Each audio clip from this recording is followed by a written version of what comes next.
Have you ever wondered what games you should keep or you should lose? Find out here at Purge Reviews. My Happy Farm is a fantastic family weight little resource management board game. What you're going to be doing is buying crops, planting them, harvesting them, and then hopefully getting the right set collection in order to feed your animals. But where the game really shines is that the animals will be like this big and they get bigger and longer and longer and longer as you feed them. It has a little comical effect. It doesn't take away anything from the game, but it is fantastic. The artwork is great and the gameplay is really fun. On each turn you can take 2 actions out of a possible, I think there's 6 actions you can possibly take. And you're going to want to do more than that. There's always like this push and pull about what you want to do. You'll be purchasing crops and then you'll be trying to plant them to get more, to resell them in order to feed your animals to make them bigger. Then you have the decision of, do you want to like get one really, really big, or do you want to get rid of the negative points that are going to be on some of the smaller ones? So it has a really big, like all these different decisions you can make without overwhelming the players. I think that's going to work great for a family. I'd probably say maybe start about 6, 7 years old for the younger guys and gals. And I think that they'll be able to pick it up, maybe not be the most strategic, but they can definitely understand what's going on here. Nothing here is too complicated. And I think it all comes into a great package. Why doesn't more people talk about this game? Why do more people talk about My Happy Farm? It is really, really, really good. And one I can easily recommend to a family. And I think that you should take your time to check this one out, search this one out, pick it up and buy it, and enjoy this game. I think that you'll have a blast with it. My Happy Farm is a winner. Keeper. Here's My Happy Farm. I have the Wasoka Pharma version. You can see here, you're going to have a rule book, which we'll take a look at in a few minutes. You're going to have these player boards that everybody will get. They're pretty nice. Have little pictures on the back. You're going to get some cards in here. Everybody's going to have their own cow cards, which will start out with negative points as you go through. And you have a butt and some things that will go inside of it. That's going to be most of the components. You're going to get some cardboard coins, which are generic looking, but they're fine for this. And you're going to have a card of all of the plants, etc. that you'll have. So you can see the coinage at the bottom and which vegetable that they are. Very easy to understand. The components are fine. You know, this is going. The artwork is played to be cute, as you can see, but it all works out just fine. The rulebook has a picture of all the components on the front, which is nice. You can see plenty of pictures and examples, etc. that are included here. It's all in full color. Probably need your 10 or 15 minutes in order to play this. I do have a printed English version that came out of it. Just the same thing, but translated into English. I found the rulebook good. Probably need 10 or 15 minutes. I didn't have any issues once I started playing.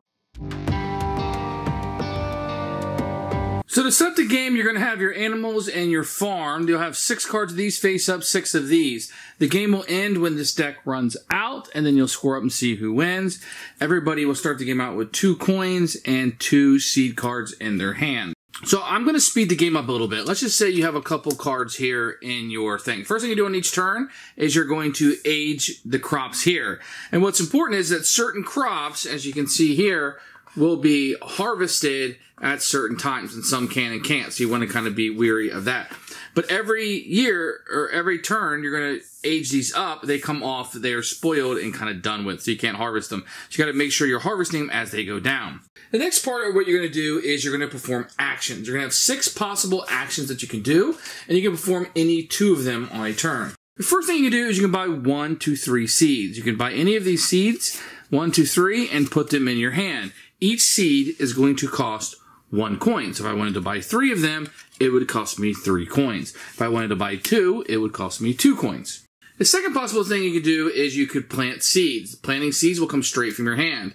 I could either plant 3 of the same, or I could plant 2 different crops into the top one here.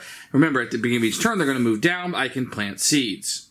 Third possible thing I can do is I could harvest them. Now you'll have little icons here to show you as they're moving down where they can harvest, but corn and wheat can both be harvested here. So I could take an action, harvest as many as I want, and put them in my barn. The maximum I can have in my barn is 6 cards. Let's fast forward the game a little bit and say I have this right here inside my barn. The third possible action I could do is to feed. So let's say I wanted to take this part of the pig. I would need to get rid of a crop and then any other one. So I get rid of my clover and this. I would discard it out and then I would add it to my pig. Now the first time you add a card, This is always worth negative points. You need to flip it over in order to add it on there. And that was a net of 6 points for me in order to add that in. You can see the pig is getting longer. Then I would put a new card out because I've accomplished that. The fourth possible action I could do is anything in my barn, I can sell it. I would get the number of coins at the bottom. In this case, I would sell this carrot, and I would be able to grab 3 coins from the supply, giving me more money in order to buy more cards as I want to. Or maybe that's not a card that I want to utilize because I can only have 6 here. It no longer plays into my plans. The last possible action, which is an act of desperation, if I can do nothing else, I can take 1 simple coin from the bank and add it to my stash here. That would be an act of desperation. Normally, you're going to want to be able to buy something. It'd be much better to get it out and to harvest it and then to sell it. But if you ever get stuck, you can always grab a coin. Once again, the game is going to end when you can no longer fill this up. Then you just count up the number of points you have here. So in this case, I would have -3, -3, -3 is 9, plus 3, I would end up with -6 points. Whoever has the most points is the winner of the game. Who should buy this game? Anybody looking for a family weight kind of resource management game. It has the feeding the animals, which is super duper cute.